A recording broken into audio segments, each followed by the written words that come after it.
نن پرې داسې کتاب خبرې کوو، بلکې کتاب نه دی، کتاب ګوټی یا کتابچه به ورته ووایو.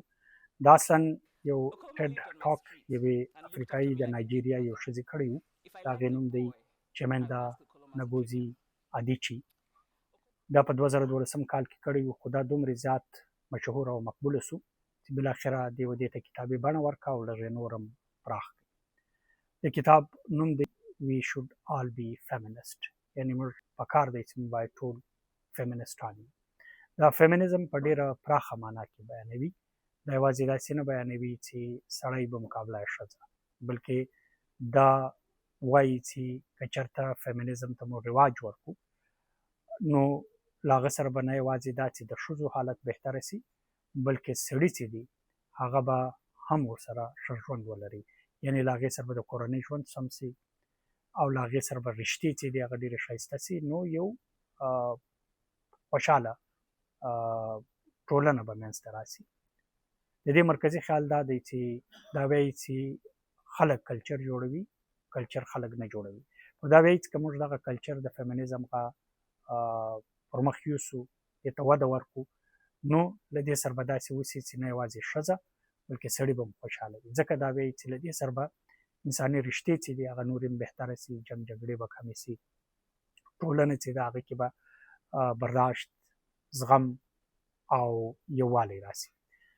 دا کتاب یعنې ما چې کله لوستی، نو که تاسو هم لولئ، نو دا زما یقین دی چې هر سړی، هره ښځه دا لولي، یا نو هغه په ذهن کې به د خپل کور کیسه، د خپلې کوڅې کیسه، د خپل چمګاونډ کیسه، د کلي، د ښار او په عمومي توګه د ټول وطن کیسه به داسې به درته ښکاري لکه دا چې تاسو فلم ستاسو مخې ته پر تاسو باندې جوړ شوی دی او تاسو یې وینئ. دا ټولې دې داسې نه دی کړي چې دا یې تحقیق کړی دی، ریسرچ یې کړی دی، ډیټا یې راغونډه کړې ده یا بیا سروې یې کړې دي. نه، دا دې د خپلو ټولو ملګرو چې په افریقا کې دې دوستانې دي، دې لیدلي دي، د دې خپله کیسه ده. دا کیسې داسې بیان کړي دي چې د کیسو له لارې تاسو ته معلومیږي چې د ښځې او سړي ترمنځ څنګه غټ واټن، خټه فاصله، څومره تفریق، تعصب یا ښځه څومره ځورول کېږي. نو هغه د ورځني ژوند د ښځې کیسه ده او ډېره دلچسپه یې لیکلې ده. هغې کې مطلب د دې یو دا هم دی چې د ماشومتوبه څخه موږ د هلکانو او نجونو تربیت په داسې انداز وکړو چې دوی په دوو بېلو بېلو لارو باندې ځي، دوی د یو بل مقابل ودري، رایولې سي، پر ځای د دې چې دوی یو ځای سفر وکړي. یعنې د سړي دپاره ټولنې یو یا خلکو یا پلرونو یو رول ټاکلی دی چې هغه به ډېر جذباتي وي، د هغه به غلبه زیاته وي یا به ډامیننټ وي. بله خواته ښځه ده، هغه به قربانۍ ورکوي، هغه به زغم کوي، هغه به برداشت کوي. نو کله چې دا کیسه تاسو لولئ، نو یو خو دا زموږ یوازې ستاسو کیسه ده، او بل د افغانستان په اوسني وضعیت کې دا کتاب که تاسو ولولئ، نو دا ډېر زیات سمونه مو سره خوري او ارزښت هم لري. ځکه چې افغانستان کې چې کله طالبان په واک کې راغلي دي، نرواکه ټولنه سیاسي هم عمومي طور په ټوله دنیا کې نرواکي چې ده په مختلفو بڼو کې موجوده ده، په موږ کې هم موجوده ده، په هر ځای کې دا شته. خو په افغانستان کې داسې دی چې ریاست په حیثیت پالیسي یا سټیټ سټرکچر داسې دی چې هغه ډېر نرواکه دی.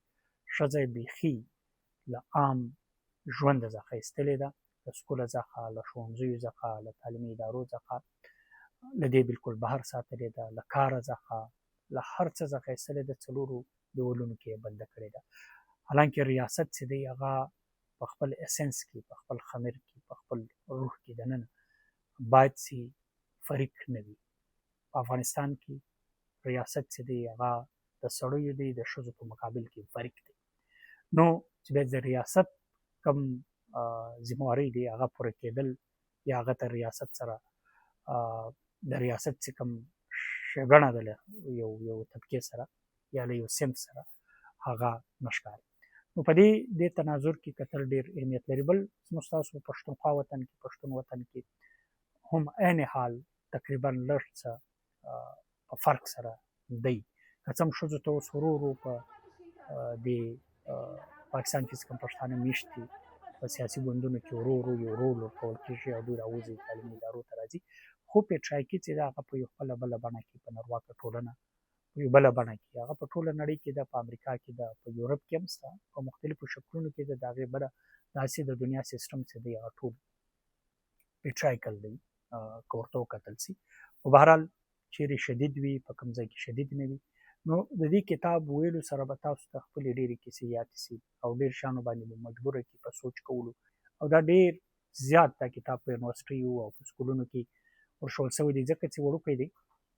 ما یو وخت کې په پښتو کې ژباړل شروع کړو، تقریبا نیمه برخه مې کړې وله، خو بیا وروسته چې ما لټول هغه له ما څخه منځ کې ما ونه کړه او ورکه شوې وه. اوس هم که څوک یو ښه ژباړن وي نو هغه تقریبا کولی شي چې وژباړي. یو بل کتاب دی دا له هغه سره یو حده پورې سمون خوري، هغه بیا د جیسیکا کرسپن دی. هغې بیا په دې د هغې خیر یو کنسپټ دی او هغې وای آی ام ناټ فیمینیسټ. هغې بیا دا خبره کړې ده چې یاره څنګه کیپیټلیسټ سیسټم چې دی هغه ښځه د مارکیټینګ ټول په توګه باندې استعمالوي، یا دا چې موږ ډېره د ښځو په یو خاص نظام کې د انفرادي پرمختګ یا مساوي حقونو خبره کوو، خو دا وایي مسله په سیسټم کې ده.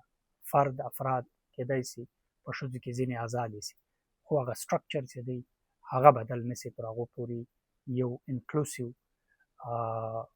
بدلون نشي راتللی. نو دا هم یو قسم دا دی چې له خبرې سره تر یو حده ځکه چې دا وایي چې موږ په کار دی چې کلتور ورته بدل کړو، ځکه چې کلتور خلک نه جوړوي، خلک کلتور جوړوي. نو دا یو ښه لوست دی، تاسو یې وکړئ او که دارنګه کتابونو باندې یا په نورو سیاسي ټکنالوژي یا نورو معلوماتو ژورو علمي معلوماتو یا تبصرو یا پاډکاسټونو لپاره تاسو ویش فکر یوټیوب چینل باندې دا هر څه کتلی شئ. دا به بیا هم درته راوړو، نور مواد به راوړو، تاسو هغه سبسکرایب کړئ. دارنګه فیسبوک پاڼې او انسټاګرام او ټیک ټاک یې تعقیب کړئ. تر بیا پورې د خدای په امان.